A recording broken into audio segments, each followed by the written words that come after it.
Charter Review Commission's call to order.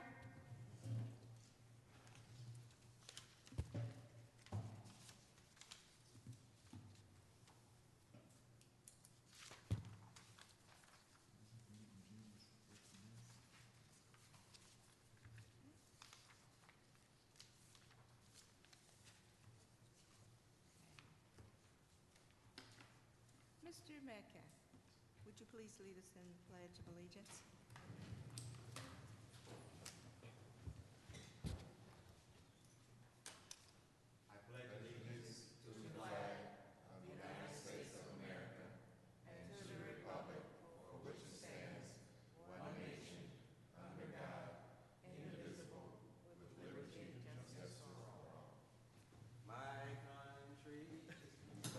Thank you.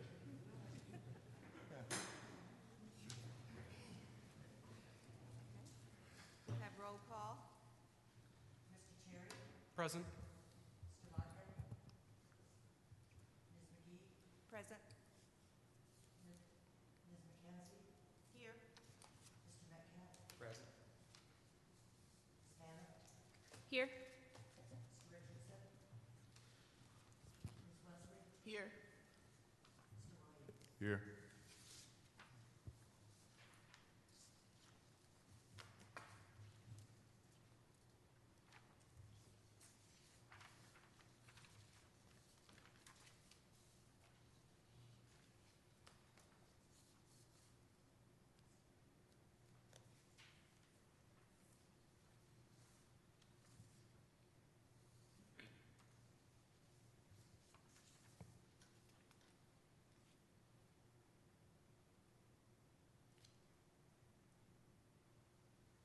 We have a quorum. Yeah, I'm sorry, Ms. Okay, we have a quorum. And our next item is adoption of the agenda. I so move. Support. Question. Yes. The letter that we were given by our chairperson, is it going to be reviewed during this commission, or has it already been mailed? It has not been mailed. It will be reviewed, possibly reviewed during this I would session. like for it to be added to the agenda. We will have discussion regarding the letter, and it's in regard to number 3, the governor's letter, Thank you. so we can add it to the agenda. Thank you.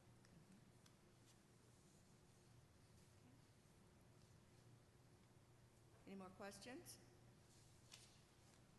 All in favor of the agenda? Aye. Aye. Aye. Aye.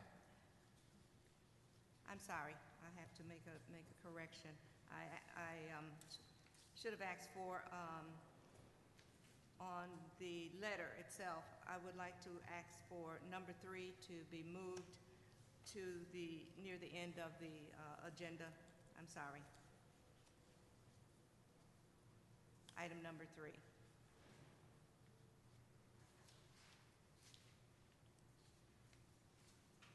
Mr. Richardson will be here. He is the one that brought the letter to us at the last meeting, and so there's some points that he would like to make regarding the letter itself. And so I'm requesting that we table it until near the end of our new business. I'll second. Support. Any question? All in favor? Aye. Aye.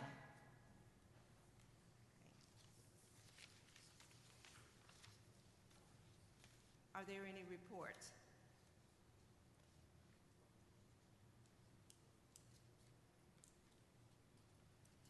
No reports? Okay. Our minutes of the previous meeting, you have all received a copy of the minutes of the previous meeting, and there is a correction to the minutes, addition.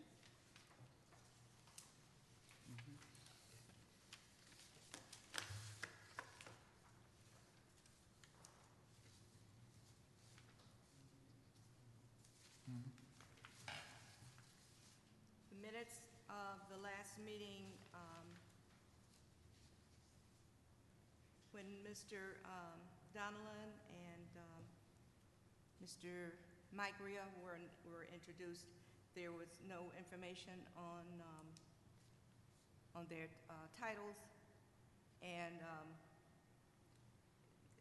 the statement read, the city clerk Brown recognized Attorney Thomas Donellan, who, and it should be staff attorney for the 1974 Charter Commission, and Mike Rhea, R-H-I-A, who was a retired Flint Journal executive and news reporter during the 1974 Charter. So that is a correction that should be made to the minutes. Are there any other corrections?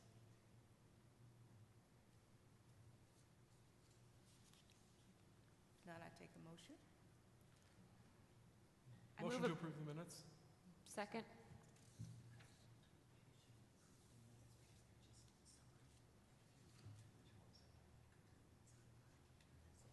Okay, I understand. All right. Okay, I'll take that back. We will not approve the minutes because it is in summary form, but we do want to acknowledge the correction to the information that was presented at last meeting. Okay, thank you. Okay.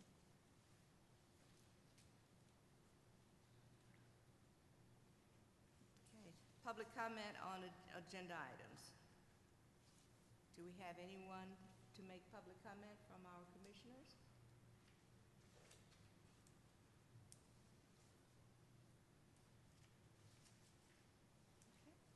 We'll move into old business, and we're happy to see our attorney here with us tonight, Attorney Roth.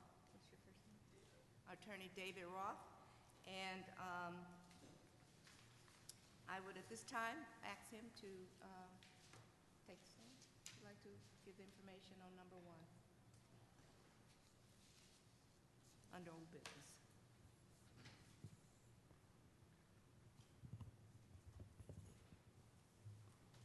So my role here as city attorney is to give you guys legal advice as you requested.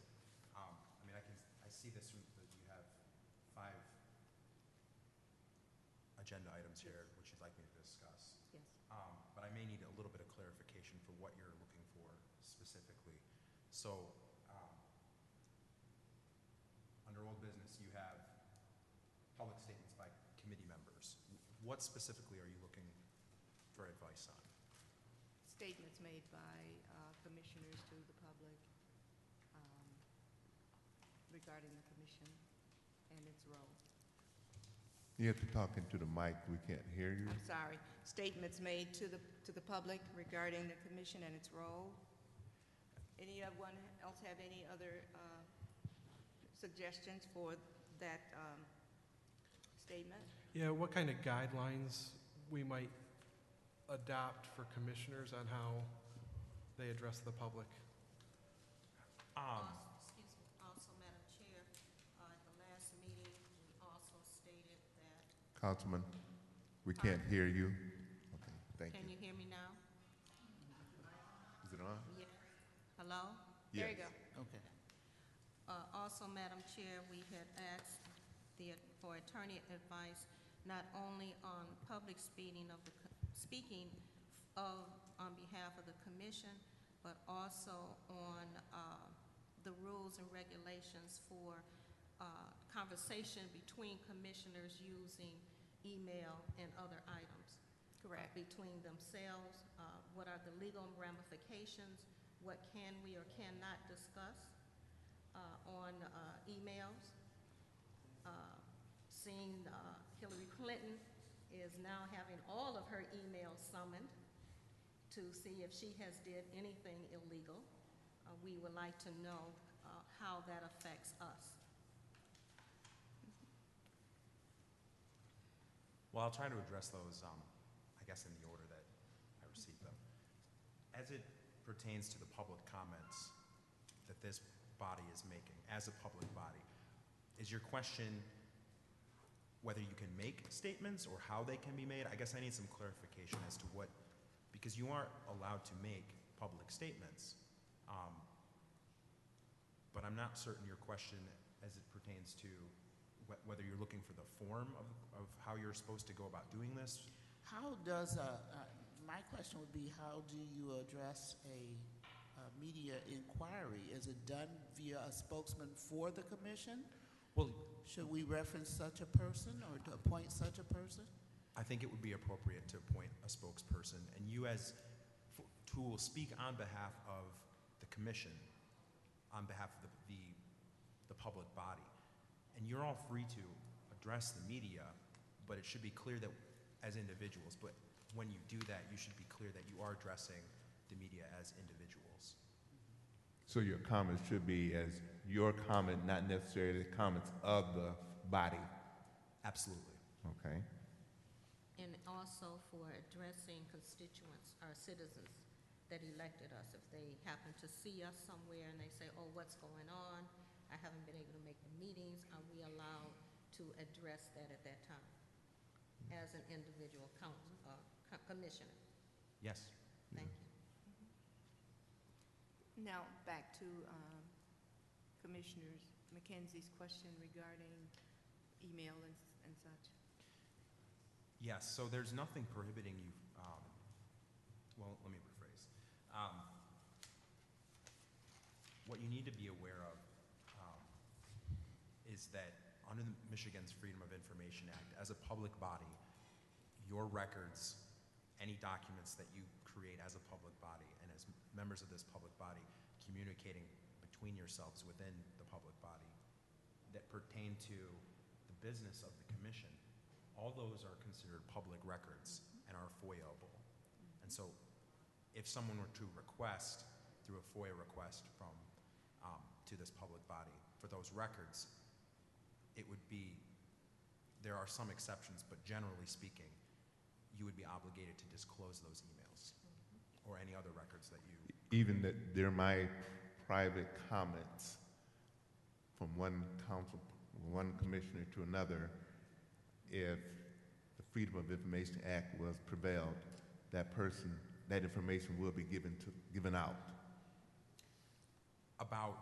About anything about this meeting? If it's about this meeting or about the business of the commission, yes, that's correct.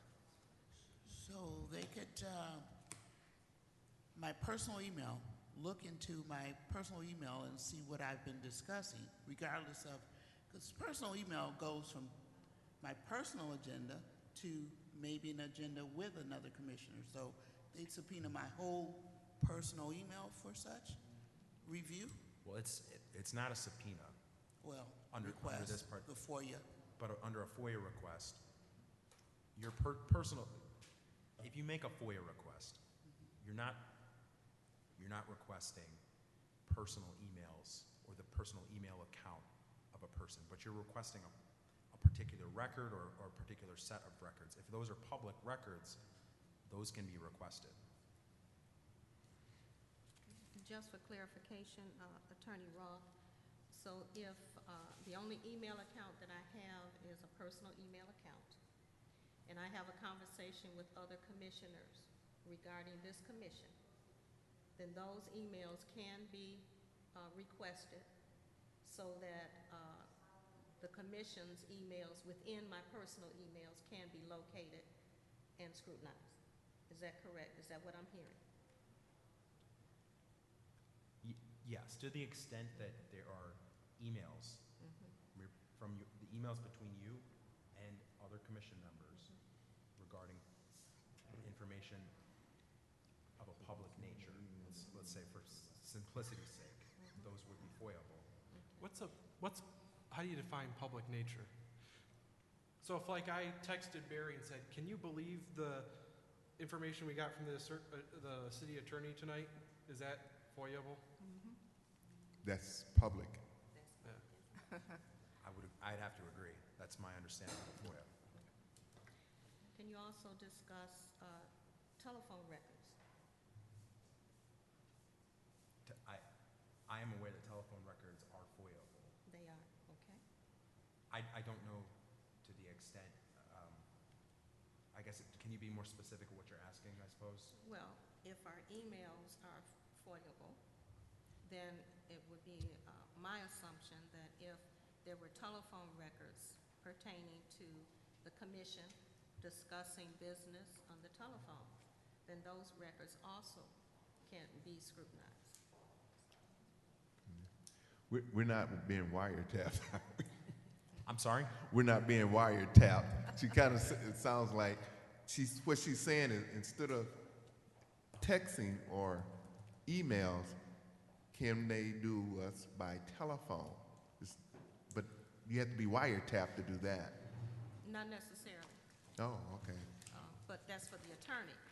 I'm just a little old criminal justice major that know a little bit about the law, but I'm not an attorney.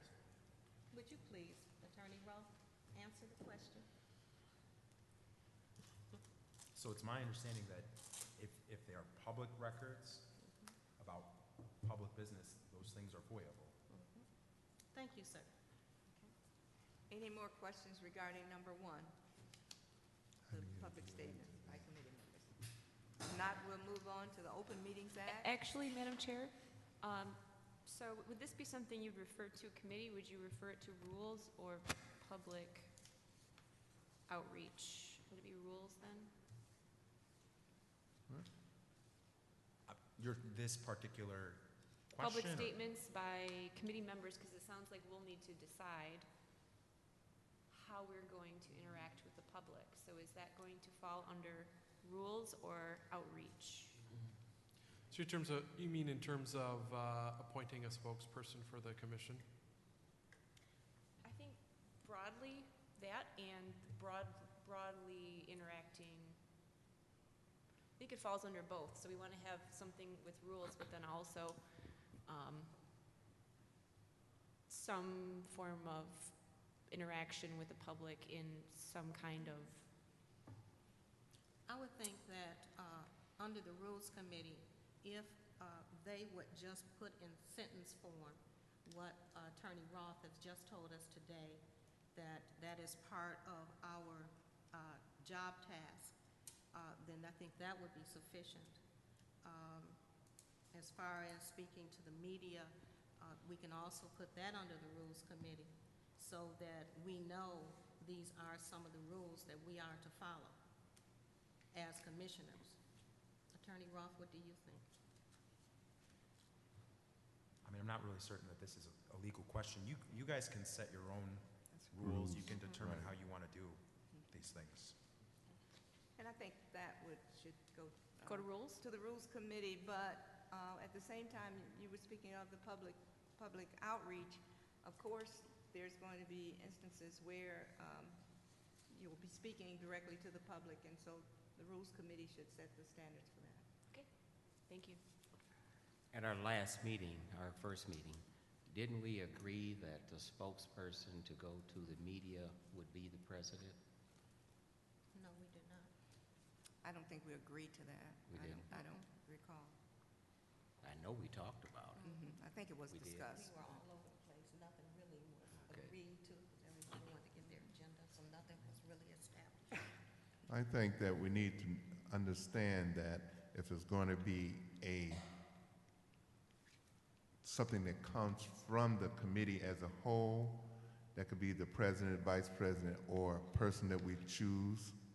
But you have to remember the media is going to always pick somebody out of the group they think they can get a story out of.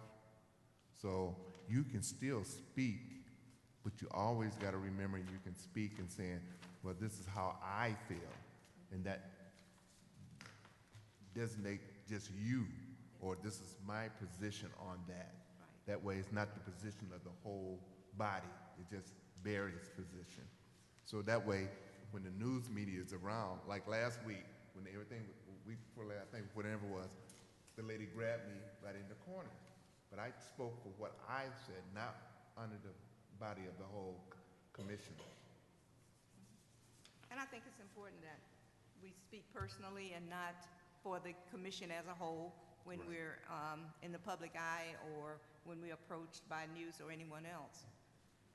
Madam Chair, looking at your suggested roles for committees list that you gave us, under the Rules Committee, that's already suggested that the Rules Committee make rules But we have not discussed that yet to make it a, yeah, we will be going into that, but we will have to approve that first. Those are suggestions at this point. That's what I said, the suggestions. Okay. All right, let's move on to the Open Meetings Act.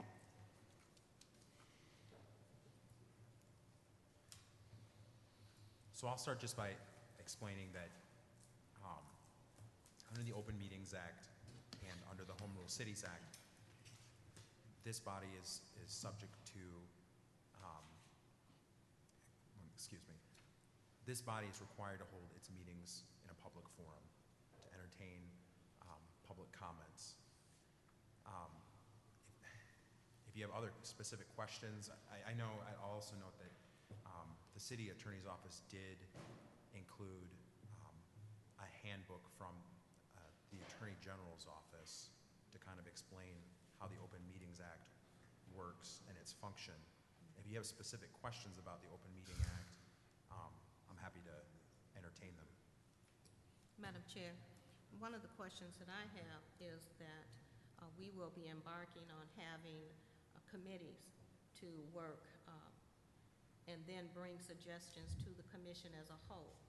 Are those subcommittees also subject to the Open Meetings Act so that those committee meetings are public knowledge so that the public can be aware of what we are doing in subcommittees? Yes.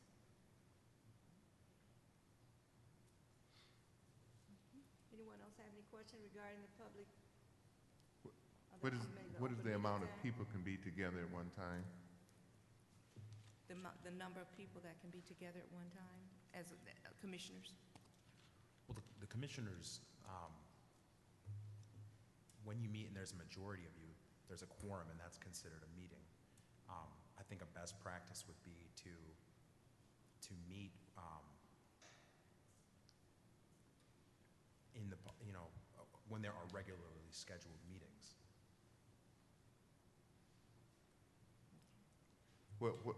Basically what I'm saying is 3 people got together and went to eat lunch together or dinner, 3 or 4 people. Is that against the rules?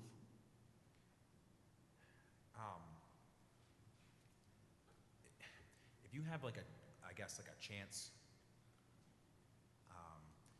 meeting where you run into each other, that's not a public meeting. But I would not recommend that members of this commission meet together. I guess I'm not 100% certain. Are you saying like socially or? Right. I mean, even after this meeting is over with, I wanted to go and eat with 4 commissioners. Is that feasible? No, because that would be a quorum of the commission, and that would be what should be a public meeting. 5 is actually. Well, quorum. that would, if the commission member, and he stated himself, and if he met with 4 other Oh, I see. commission members, that would be 5.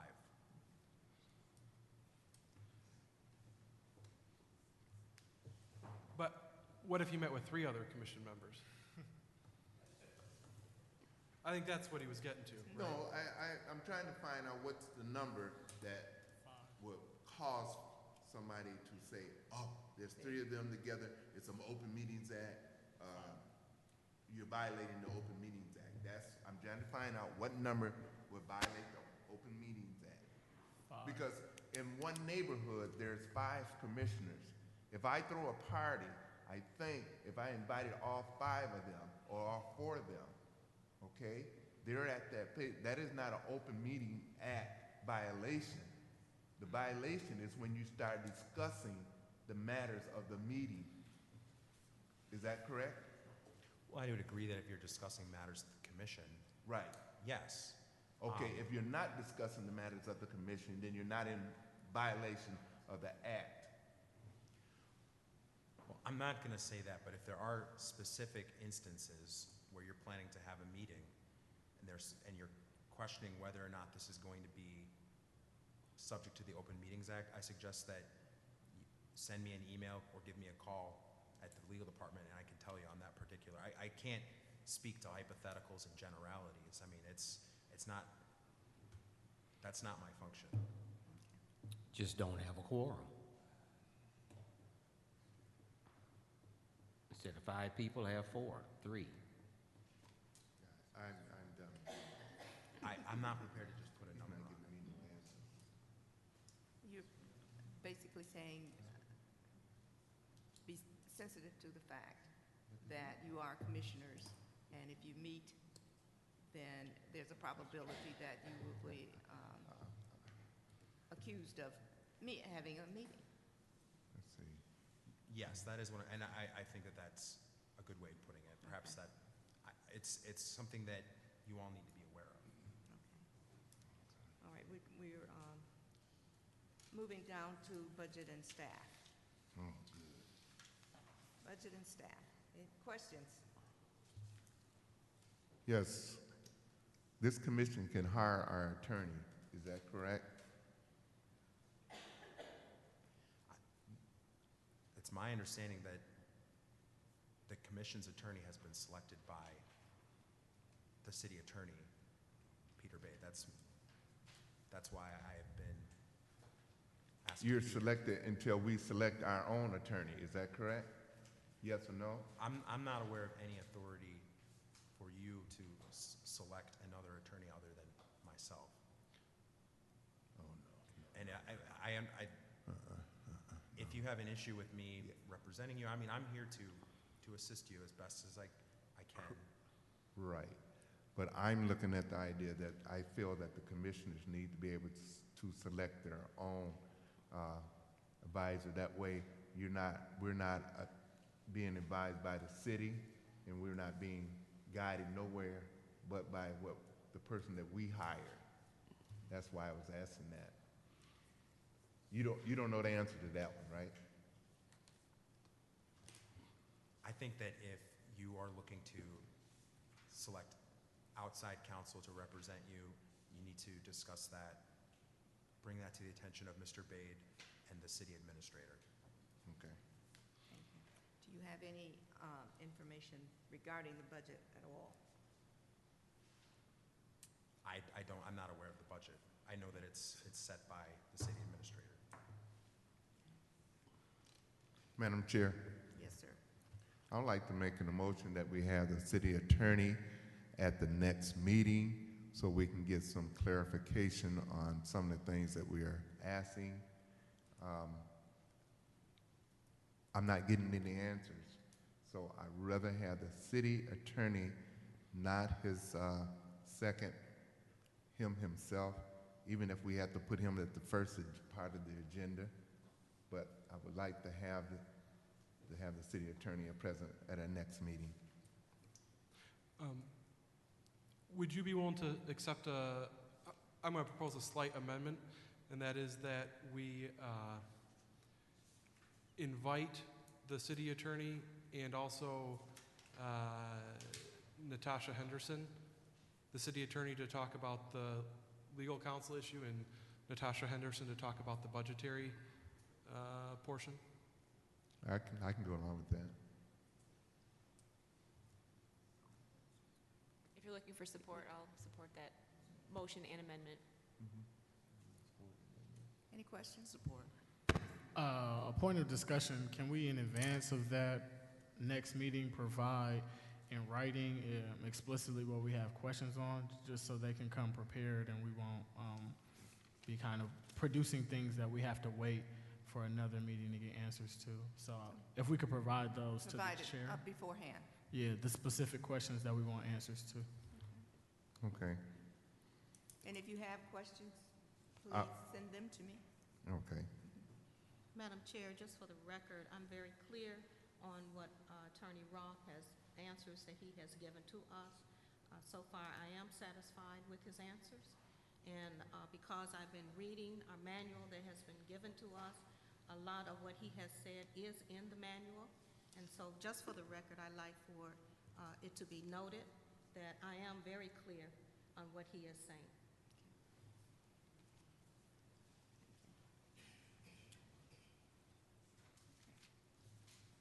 So on the legal question, I believe you've already made your statement on that? from legal counsel? Yes, that's Any correct. questions regarding number 5?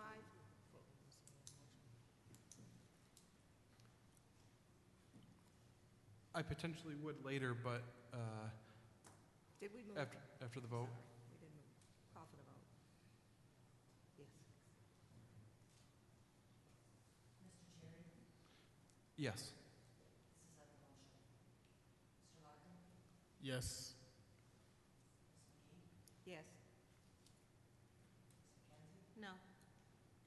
Metcalf, Yes. Ms. Manning, Yes. Ms. Wesley, Yes. Mr. Williams. Yes. It passes, 7 to 1. Okay.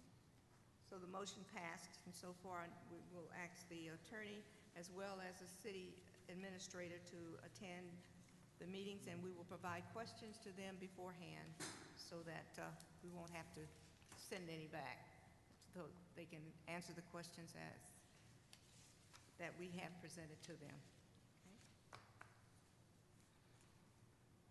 Okay, number 5.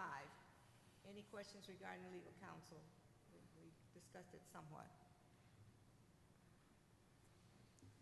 I just have a question. I don't know if it's in order or not.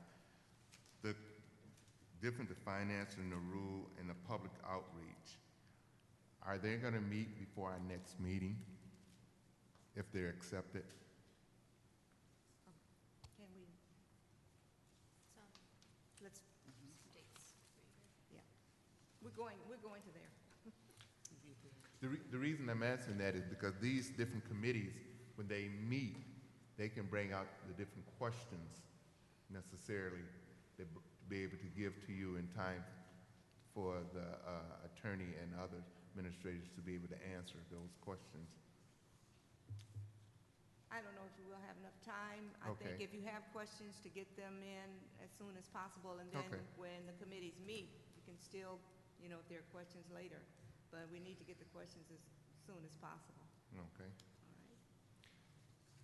All right. Okay, let's. And I guess I didn't have a question on the legal counsel, but to explain my thinking of, why I voted for the motion is I am wondering if that might be at some point where we have separate interests from some of the city officials, and whether that would cause a material limitation in our representation if the attorney is representing 2 different clients with separate interests. Thank you. Okay, let's move to new business. The committee structure you have before you, the suggested roles for the committees, and also the committees. And we have 3 committees that we selected at the last meeting. However, it does not mean that we cannot designate other committees if necessary. And so these are my recommendations to the commission. For finance, Marshalyn Wesley, Victoria McKenzie, James Richardson, and Barry Williams, and Marshalyn Wesley as chair. For the Rules Committee, Victoria McKenzie, Brian Larkin, Heidi Paniff, James Richardson, and Victoria McKenzie as chair. Public Outreach, Heidi Paniff, chair, Charles Metcalf, and Barry Williams. And I hope that our gentlemen do not look at gender on this. It wasn't planned. I was wondering. It wasn't planned. And so, also, we have some suggested roles for the committees, but first we need to vote on the committees and the chairs. And do you have any questions or comments regarding the 3 committees and the chairs and the membership? Madam Chair, I have a question. At our last meeting, it was stated that as a chairperson, that you would select the chairpersons of the committees, and I don't believe it's necessary to have a vote for the chairs, since we've already voted to do that last week. We're not just voting only for the chairs, we're voting for the 3 committees and those that will be members of them. Victoria, will you repeat what you said? Yes. Last week, we voted for these 3 committees. We also voted that the chairperson of this commission would select the chairpersons. Therefore, a vote is not necessary Oh, I see. because we've already voted to do this. This is just giving information, this is an FYI for our information.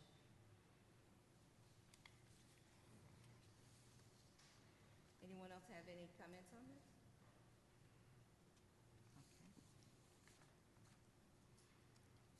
I move to accept the finance and the rule and the public outreach as is. Support. Any question? I would like to say that you have if you see the meeting date, I didn't put dates, I put meeting date, that is the first meeting. When the committees meet, it will be your responsibility to decide on the dates you meet and the time. Madam Chair, has the place also been established?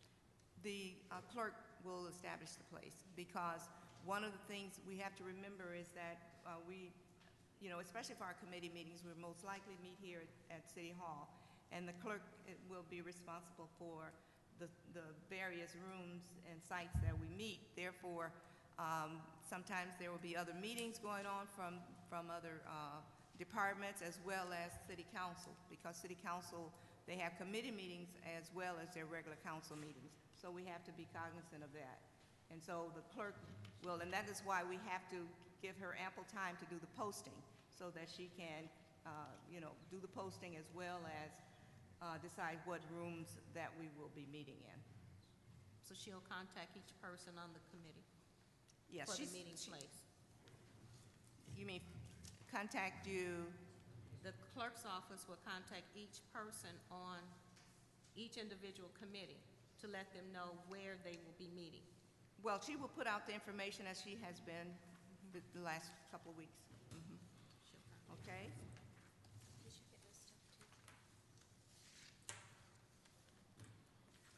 Also, I would like for you to take a look before we vote on this so that we can vote on all of it at once. I believe it would be in order. If you take a look at, and you can, input is welcome. Please take a look at the suggestions for the 3 committees. If you have other suggestions for the roles of the committee, I would like to hear those, and we can decide as well. Madam Chair, one suggestion I would have, or idea possibly, is that if the Public Outreach Committee could also be the point, we mentioned in here about public comment, but could be the point on kind of media relations, period, as we try to leverage the media, whether it's informing them as we're moving around the city, but just being more intentional about the coverage that we have and how we move it out, if that can go through the Public Outreach Committee, Okay. if they are so Media interested. relations, all right. Anyone else? I have a question under public outreach. Yes. Item 1, determine methods for disseminating information. That was a question that we had for the attorney on what venues of mass media that we can use for disseminating information, such as Facebook, the city website, developing our own website. What are our options for disseminating information? And last week, we had stated that would be a question for the city attorney, and it was tabled.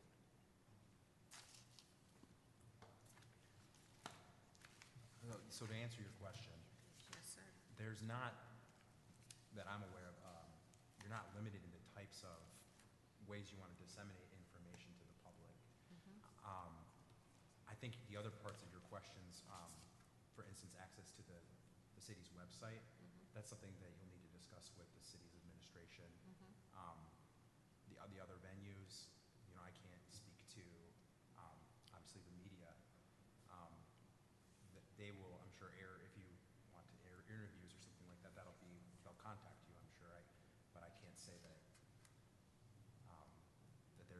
particular way that you should go about it. Those kinds of things are rules that you guys are allowed to impose on yourselves as a public body, how you want to go ahead and disseminate that information. Right. And we did speak of a number of means last week regarding disseminating information to the public regarding the commission.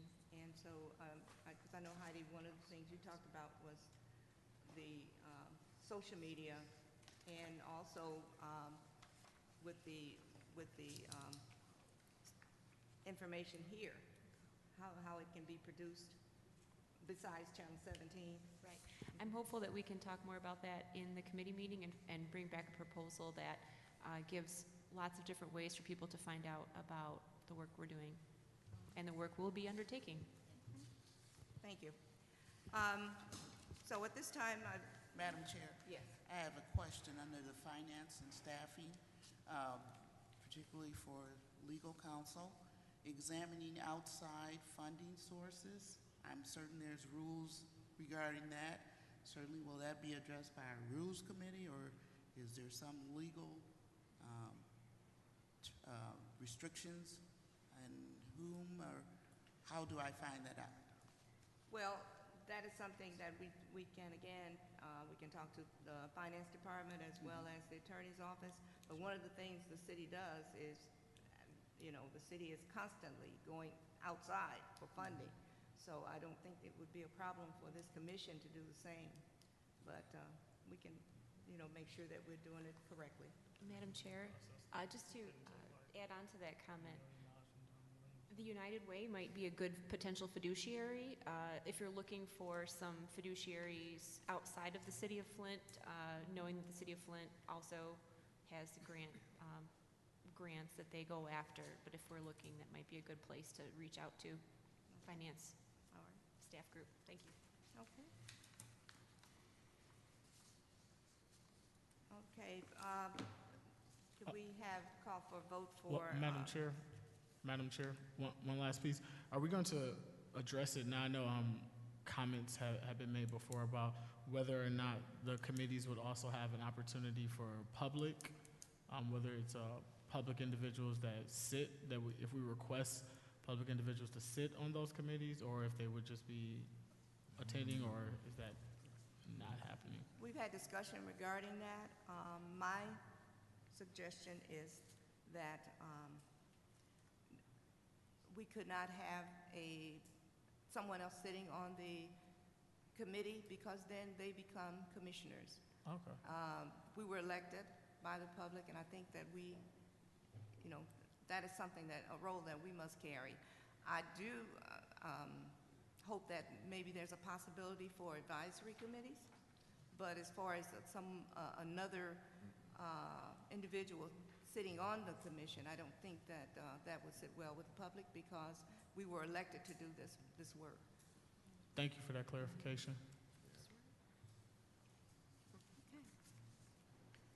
Motion, someone? Could the clerk read the motion before us? Yes. Motion, if someone would make a motion to accept the committee suggestions for roles of the committees and the 3 committees and the chairs.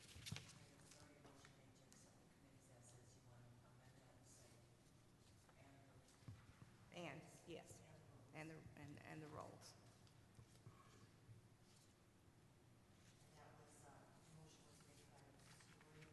Yes. Yes. I'm sorry, could you repeat the motion one more time? Motion is to accept the committees and the members and the roles as they've been presented. Thank you. Mr. Martin? Yes. Ms. McGee? Yes. Ms. McKenzie? Yes. Mr. Metcalf? Yes. Ms. Gaddis? Yes. Mr. Richardson? Could you come back for a minute, please?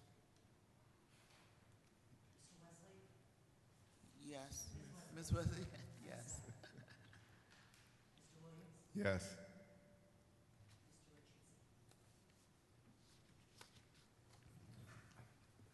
Please excuse me.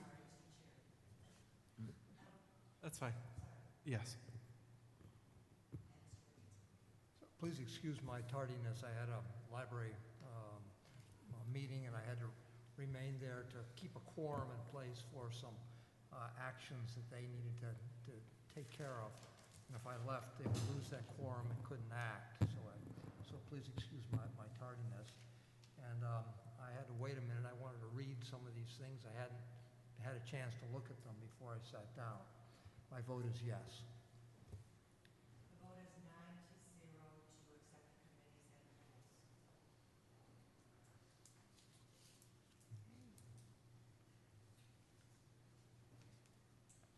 Motion passed. Okay. I will give well, I've given the list to the clerk, and she will do the posting, and hopefully by Monday or Tuesday, maybe you will know exactly where the meetings will be. But you have the time and the dates, and so hopefully you'll know the sites very soon. Okay. Number 2, potential presentations to the commission.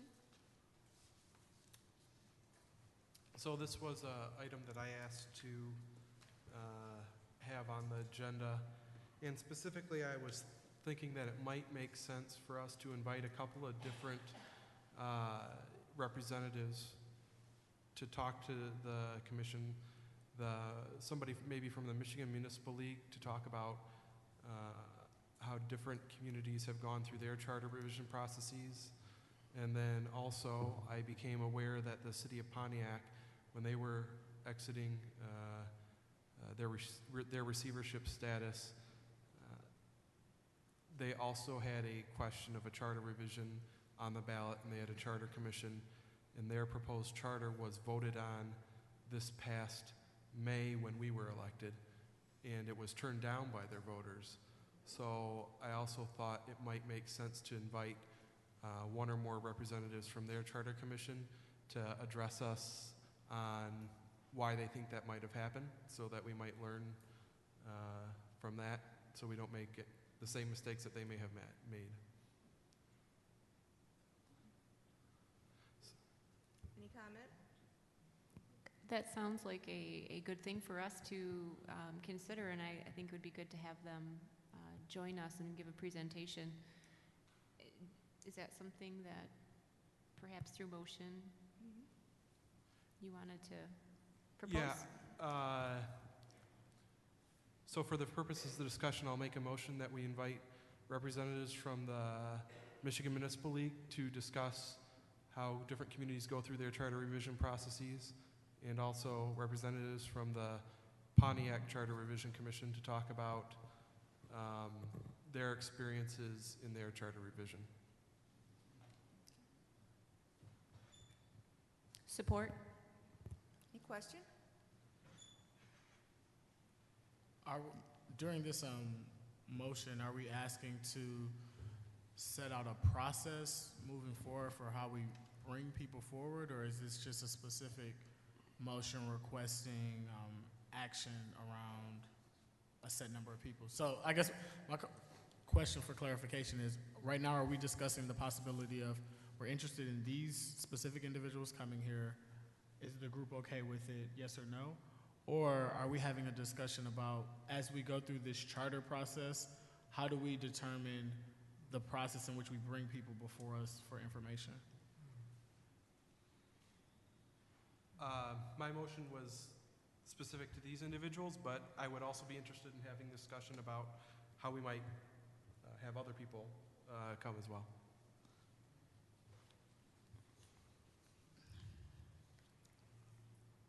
I think that could be part of the public outreaches. The second phase of your answer could be part of the public outreach committee's work to determine that. Yes, Ms. McKenzie? Madam Chair, I would suggest that fall under the Rules Committee, that we set some guidelines for bringing in public speakers, either on an as-need basis, or as we are in meetings, someone may think of someone at the time. So I think that should fall under the Rules Committee for the Commission. Any question on that? And if everyone agrees with that, then as soon as you meet, please make that one of your first items to work on. Okay. I think that would be a separate motion after this one. All right. Would you read the motion? The motion is to invite the Michigan Municipal League to talk about processes with Charter Review Commission and to ask representatives from Pontiac Charter Commission to discuss their experiences. Ms. McGee?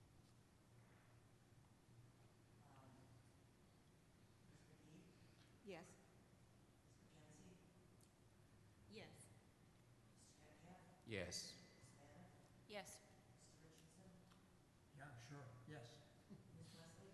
Yes. Mr. Williams? Yes. Mr. Cherry? Yes. Mr. Martin? Yes. Vote is 9 to 0, and it passes.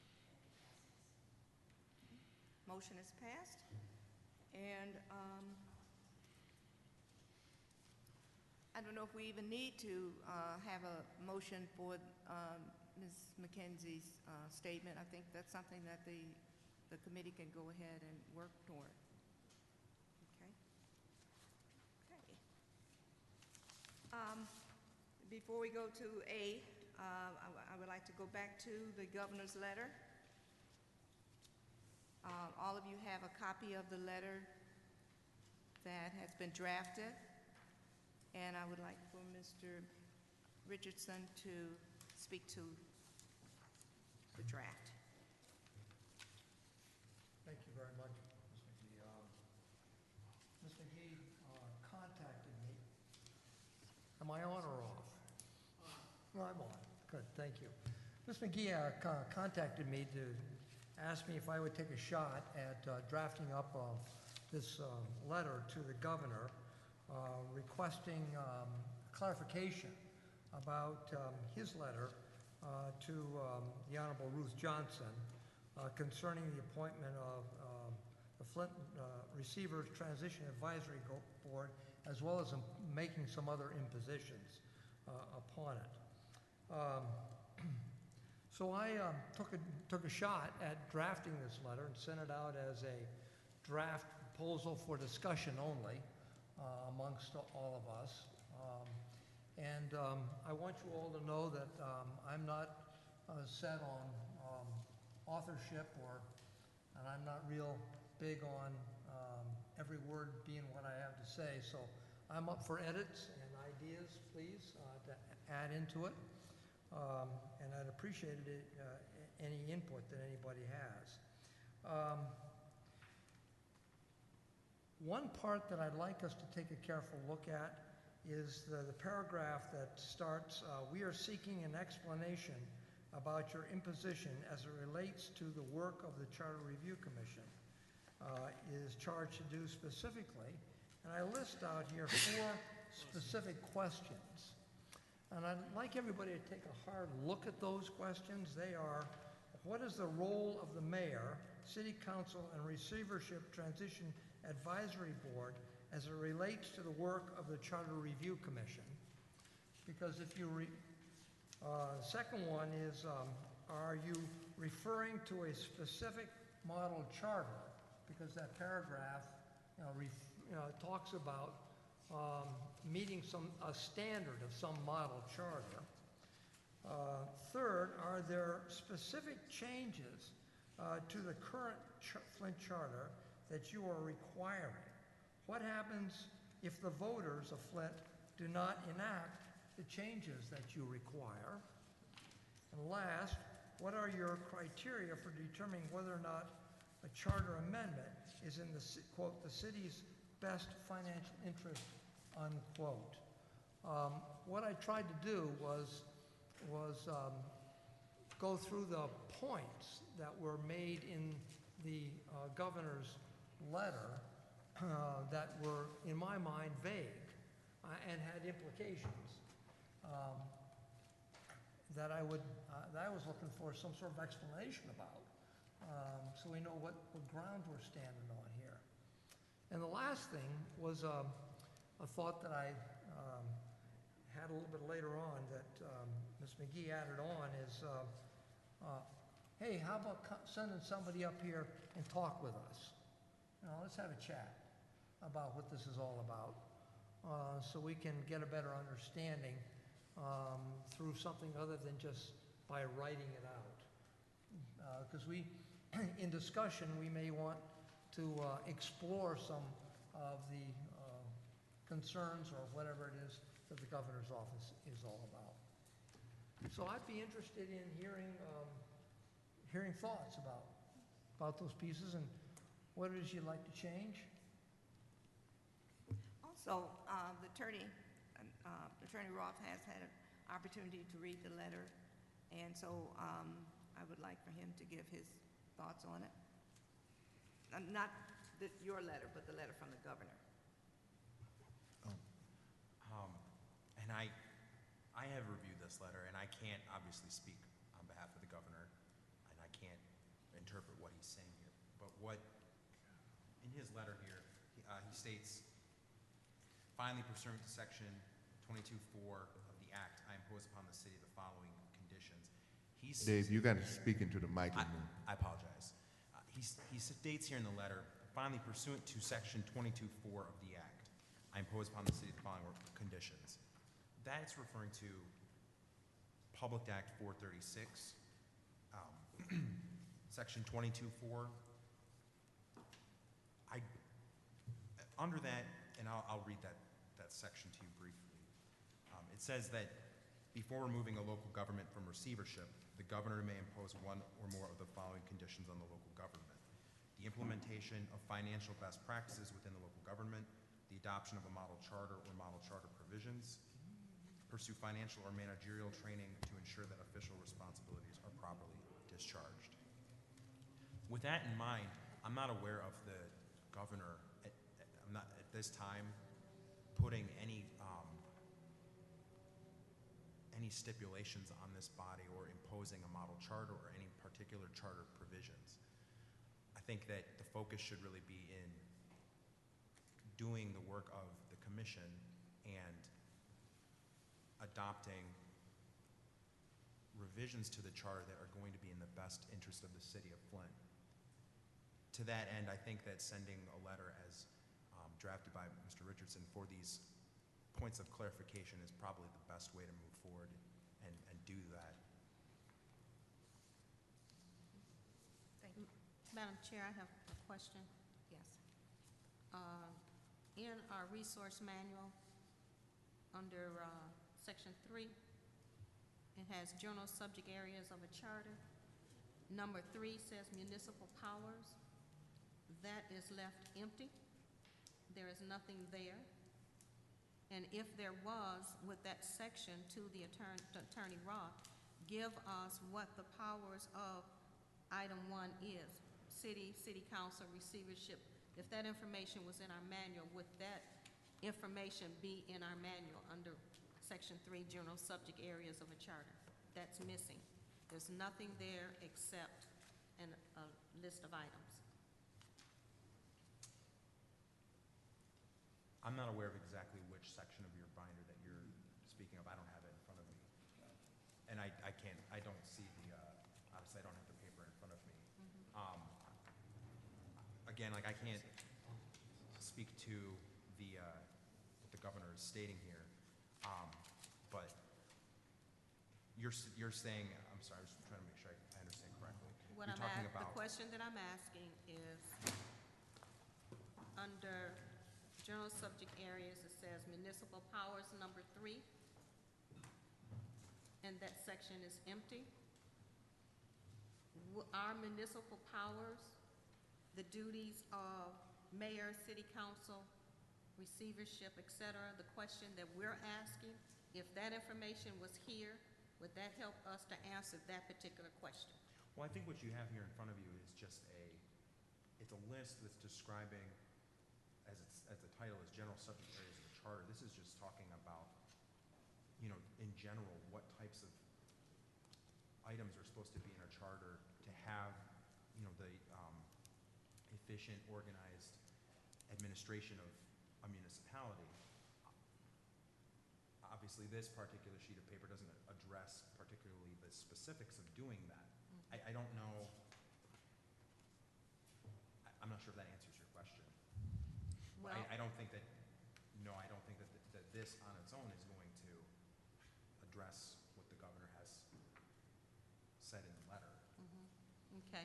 Because this book came from the city attorney's office, would you please ask the city attorney to give us the paperwork for section 3? Because it's missing.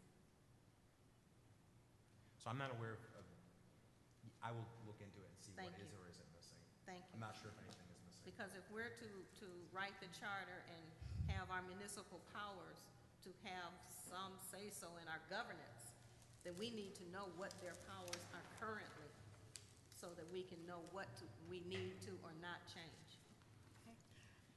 Does Ma- anyone else have any? I'm sorry. Yes, Madam Chair. I speak for myself mostly, but certainly I think we all could benefit from what the process that was carried out in 1974 when they revised the city charter. Getting an understanding of what's contained in this charter and moving forward from there. We've got some loose ends here. A level of understanding by all of us of what's possible, the sections and everything. And that was conducted by the consultant lawyer at the time, who was Mr. Donlin over there. But I think we could benefit from that, and I'm not sure how to get that implemented, where we all are educated as to the charter and what's contained in it. Certainly we can all read the charter. We probably have all read the charter. But we're missing some information here, I do believe. So I'm not sure where to go from here and get a level of understanding by all of us of what's in that charter, what's possible, what's not possible. And certainly with the letter from the governor, we could use some clarification, certainly. Right. Anything else on the letter? Madam Chair, just a couple of grammatical errors, and Mr. Richardson just did state he welcomed those. In paragraph 3, the voters of Flint in November 2014 agreed to call a charter review commission. Would it be appropriate to change that to agreed to elect a charter review commission? And then on sentence 3 in the same paragraph, commission is charged with the responsibility to proposed past tense, take off the D. And then in the next paragraph, even when Mr. Richardson read it, he read, we are seeking an explanation about your imposition as it relates to the work of, add that word, of the Charter Review Commission. Thank you.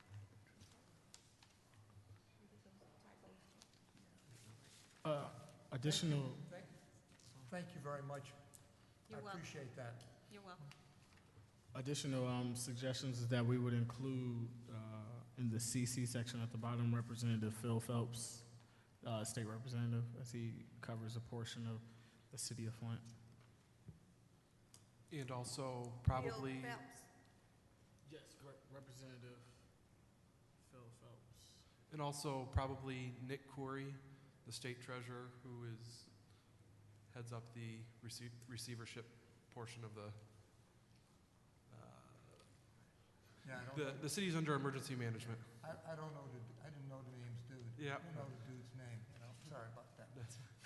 What is his name What's his again? name? Nick? Nick Corey, Nick, is it- director of the is it Michigan Nick Department of or Treasury. Nicholas or what? Nicholas Corey, yeah, Khori, I believe. Oh, yeah, we'll have to look it up, but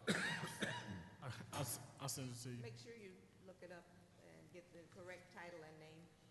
Can't I just say treasury dude? Also, Madam Chair, if we as a commission can also receive a copy, our commission is not listed. Absolutely. Thank you. but I thought you did a very good job on drafting the letter.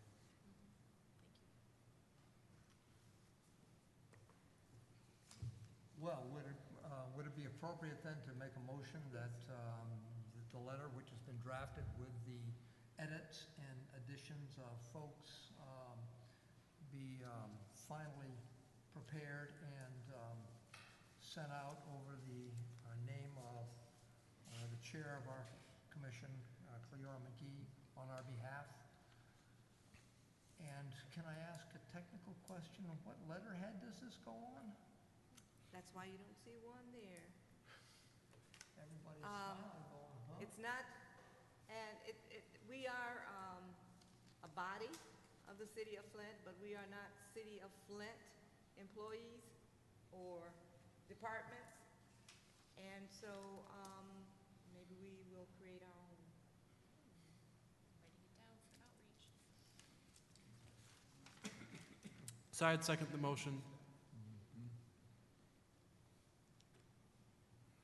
Second. Any question? Call for the vote. The motion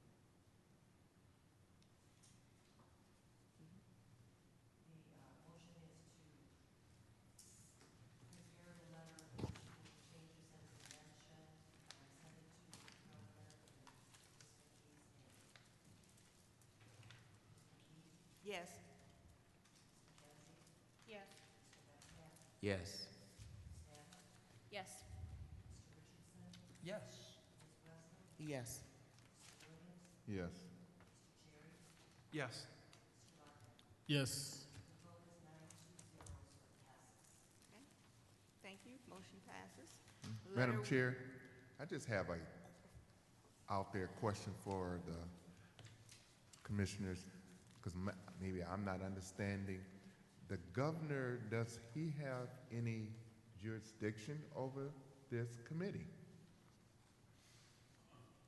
So, as I understood the letter, the letter was just about receivership and the city in receivership. And I think what our letter that we're sending to him questioning is, as we're going forth with our actions, should we be under the impression that the receivership status of the city will be impacted by us moving in one direction or another?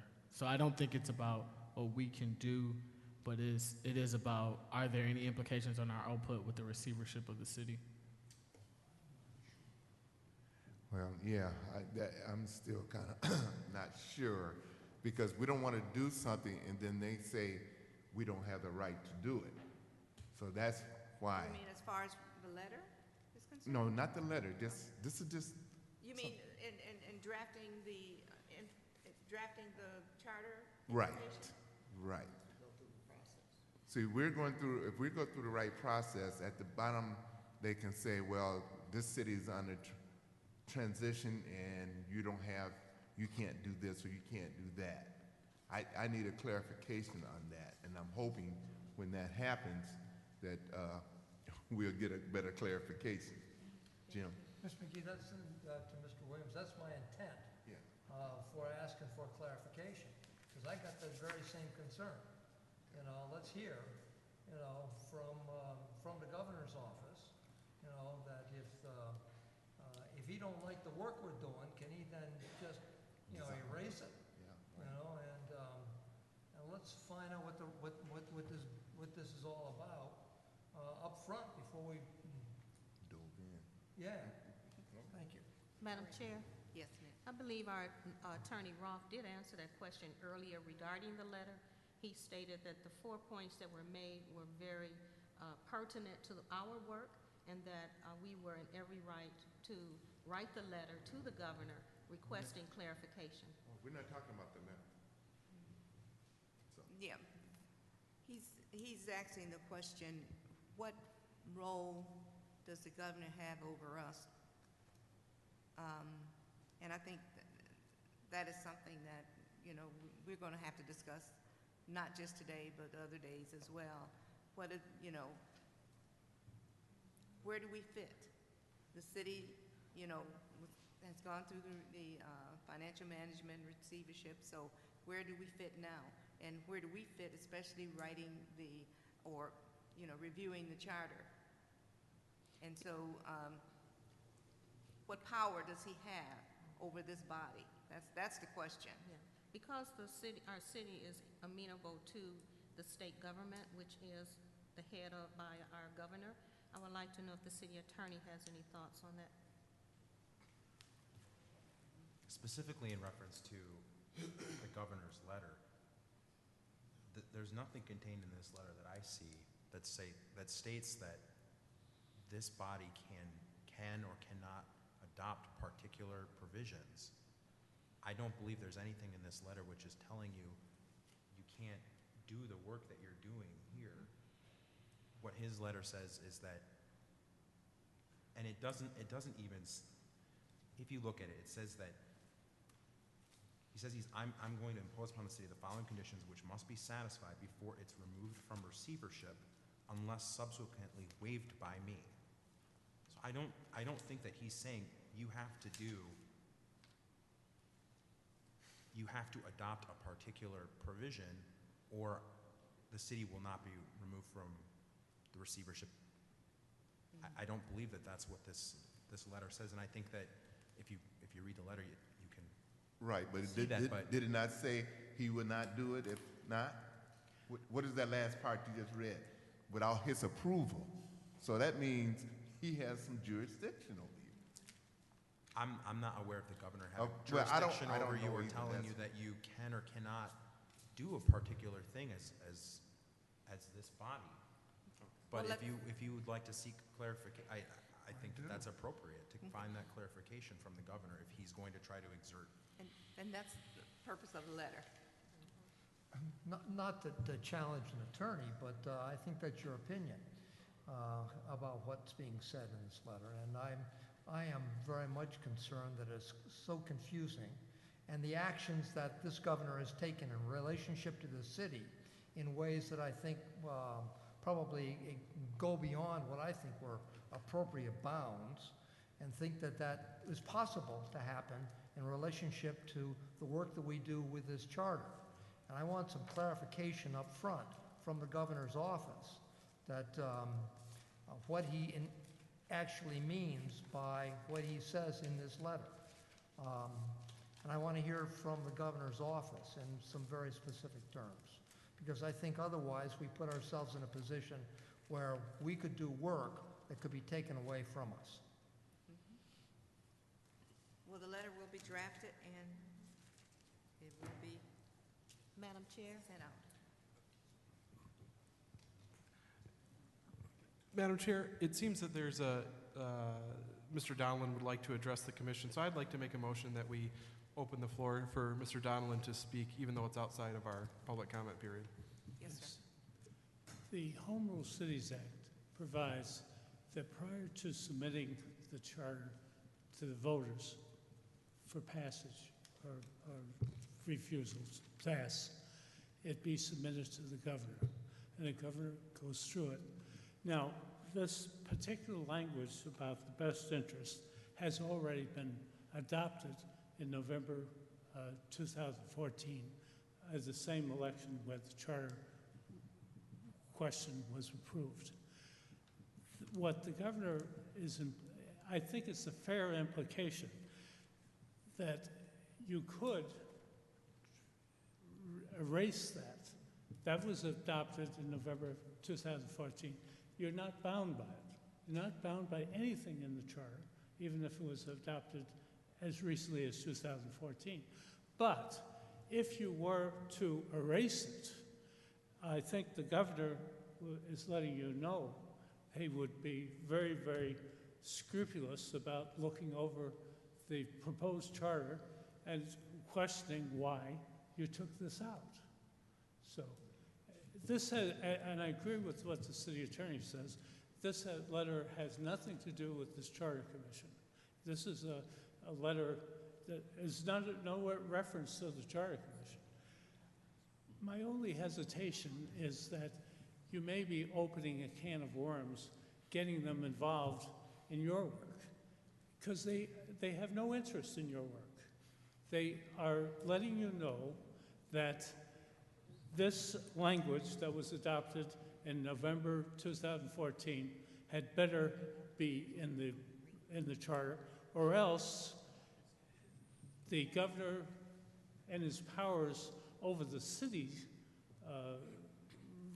release from receivership would take action, and also he would take action as part of his powers under the Home Rule Cities Act. So in both aspects, you have to watch out for what the governor wants.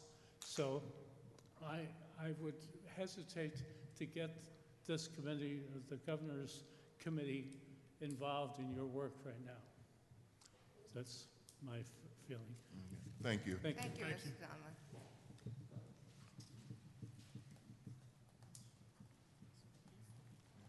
Any other questions, concerns? Okay, we'll move on to any additional business brought before the committee?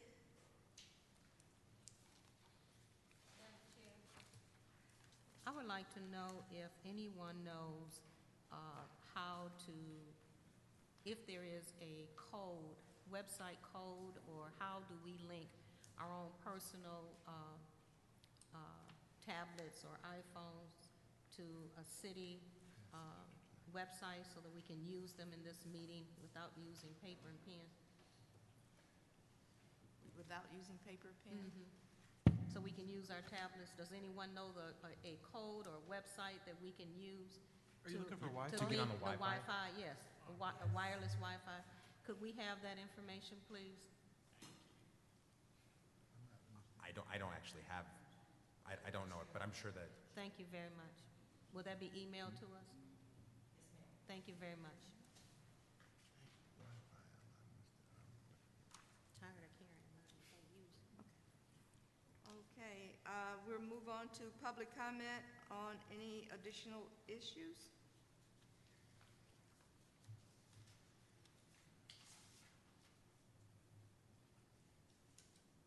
Okay, we'll move to our speakers. We have three minutes. And please, when you come before the commission, would you give your name and address?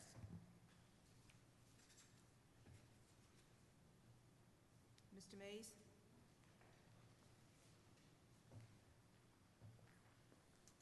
Yeah, my name is I'm Eric. sorry, Councilman Mays. My name is Eric Mays, and I am the councilman for the First Ward, City of Flint. My address is 125 East Russell, and I had to run out to some business. I wanted to be here from beginning to end, but believe me, I had to go check on some people. And so I say, well, and I told them, I say, man, y'all got me missing the Charter Revision Commission. So I came back at the end.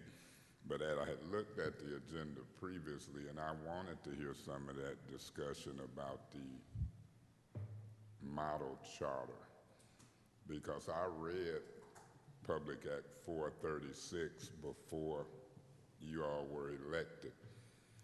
And, you know, as a council person elected, you know, we were told that we were going to adopt a budget this year, and the budget was adopted with none of our input. And so I don't believe everything that people tell me anymore in my elected capacity under 436. And I've listened to this discussion, and I'll make a prediction. Public Act 436 says, from what I read, and I ain't refreshing my memory for this meeting, but it said that the governor had the power to adopt a model charter. And I know that our charter was changed by the last financial emergency manager order, which put the city administrator,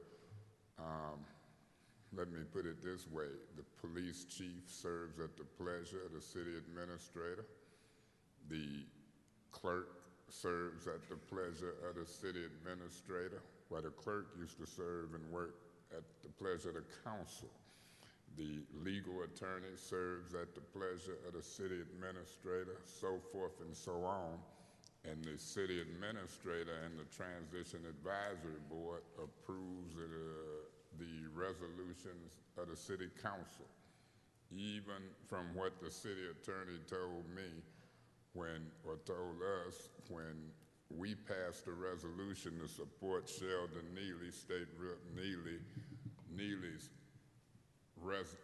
just a supportive resolution. Is it related to his high-speed chase resolution? They say, well, the Transition Advisory Board had to approve that. We voted down some tax abatements, and I was told yesterday, Transition Advisory Board gonna give it to him anyway. I told them I'd give it to them if they come to the table and talk. Elected official capacity means nothing. You guys are elected official and I don't care what you say, you can take two paths. You can do your work and do it the best of your ability and sleep well at night, and if they change it, they change it, and if they don't, they don't. That's the only path you got to take. But the law allows the governor, from what I read, to adopt the model charter. And so I don't buy into changing for what people say. I will make a charter look the way that I want it to look in my elected capacity, and then I will wait to see what the governor changes or don't change. I don't need no clarification from them because I don't believe them. They told me when they came down and said, y'all going into a transition advisory board, and we met in the conference room, and I met with Mr. Heading, who is the legal guy, and some more, and Heading will be on the Receivership Transition Advisory Board. This is what they said. They said, once we go into transition, it'll be like you guys are driving the bus, and as long as you don't go over the yellow line, we won't interfere. So guess what? So guess what? Do I believe that right now when you vote for a resolution to support State Representative Neely? That wasn't over the yellow line, and maybe they won't interfere. But as I take my seat, I will say to you guys this. In the deepest of my brain, heart, mind, and soul, do your work. Do what your conscience and your mind tell you to do as a body, and then and only then wait to see if it's respected. In 3 minutes, God bless you. I'm going to be looking and watching and talking and so forth and so on. Amen. Amen. Thank you. Madam Chair, I had just one question. Transition Advisory Board. Do we have anybody that is a member of that on our board? Yes, we do. Okay, is that going to be a conflict of interest? I would ask that to the attorney. So I'm not prepared to answer that tonight. That's something I'll have to review with Mr. Bate. Dave, you have such a sweet voice. I can never hear you. I apologize. I'm sorry. Generally, I talk too loud, and I don't want to be screaming in your guys' ears. No. That's something I'm not prepared to answer tonight, and I will discuss with the city attorney.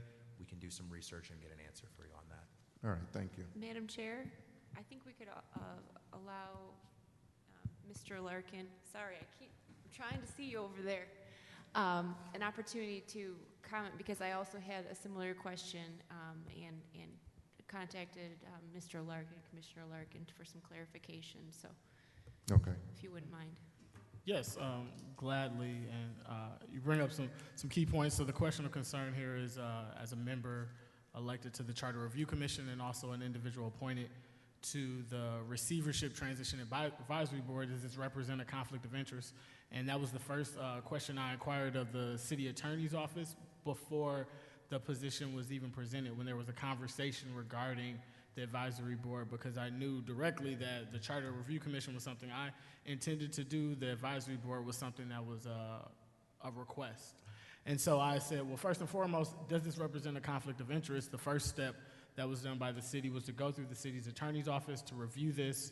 I received confirmation back that this didn't represent a conflict of interest, and then following that, there was an additional, following the appointment in as of April 29th, there was a conversation between Representative Phil Phelps, Representative Neely, and the governor's legal staff. posing this question as well. Does this represent a conflict of interest by any means? They assured them that it did not, but then they went back and followed up and looked into the Home Rule Act and the specific language and responded again that it does not. In fact, the Home Rule Act states that city employees and officers are not eligible to be elected to a city charter commission. However, since the receivership transition advisory board members are not city officers or employees, this prohibition is not an obstacle to holding both positions at the same time. And in addition to that, there was conversation from the Treasurer's Office to the State Attorney General, and they provided language as well confirming that it does not represent a conflict of interest. Okay, thank you. You're welcome. Mr. Larkin, could you please provide that information in writing? Yes, and I apologize for not getting it to you in advance, like I said I would. Also, I'd like to know where in the Home Rules Act were you reading from?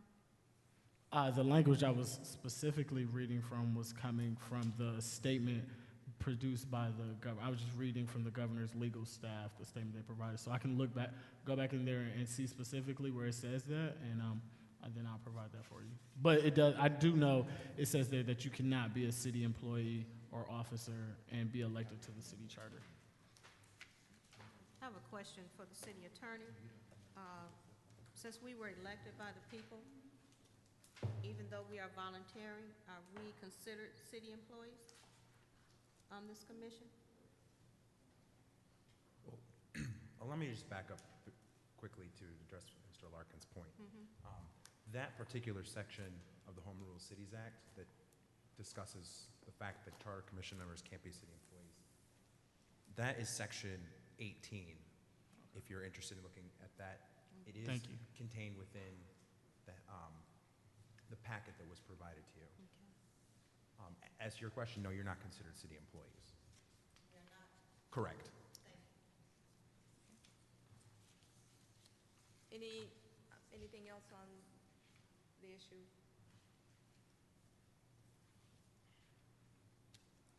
No, We will discuss it again after we receive the written information.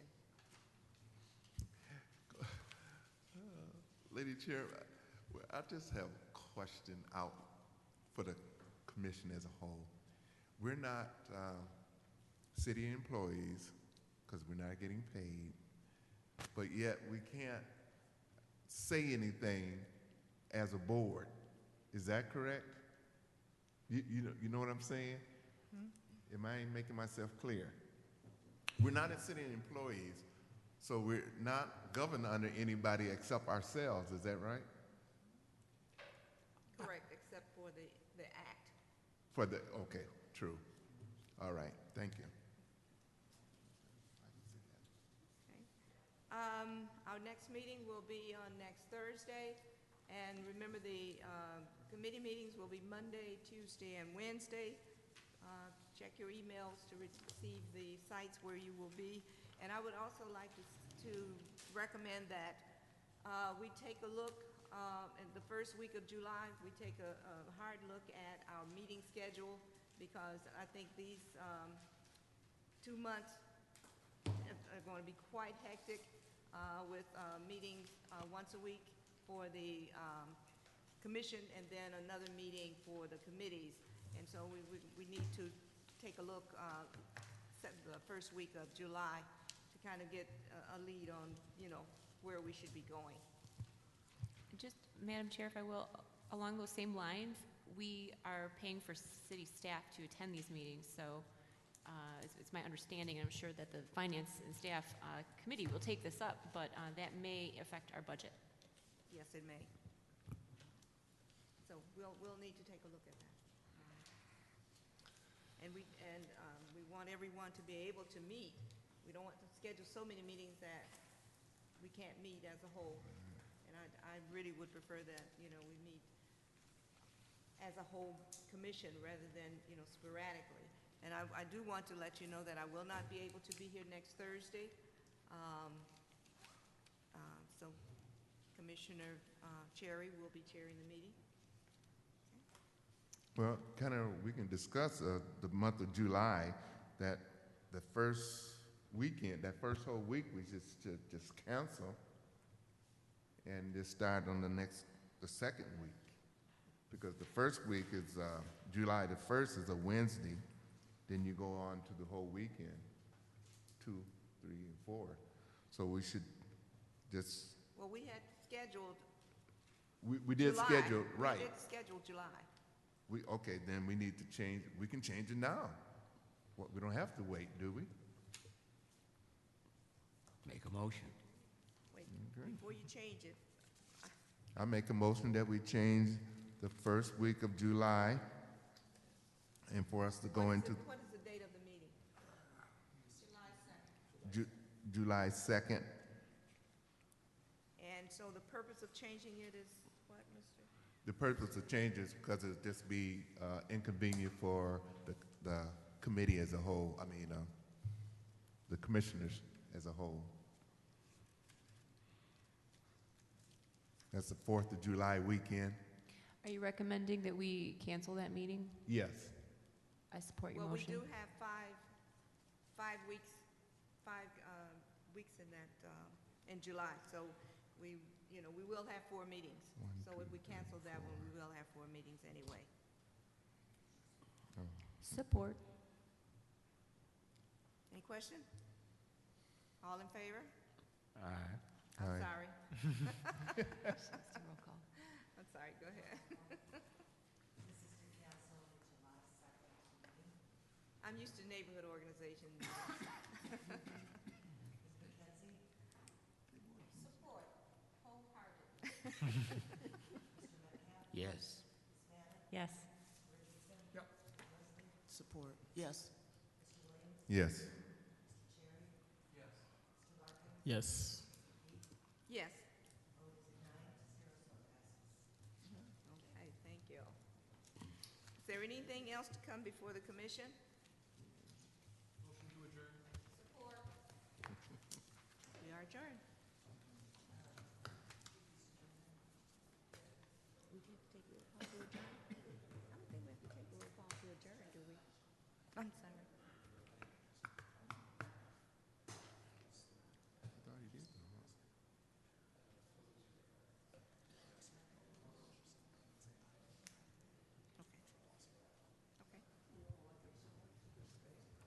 Well, actually, I think we have to say I aye. think she Go has ahead. some- All in favor of adjourning? Aye. Aye.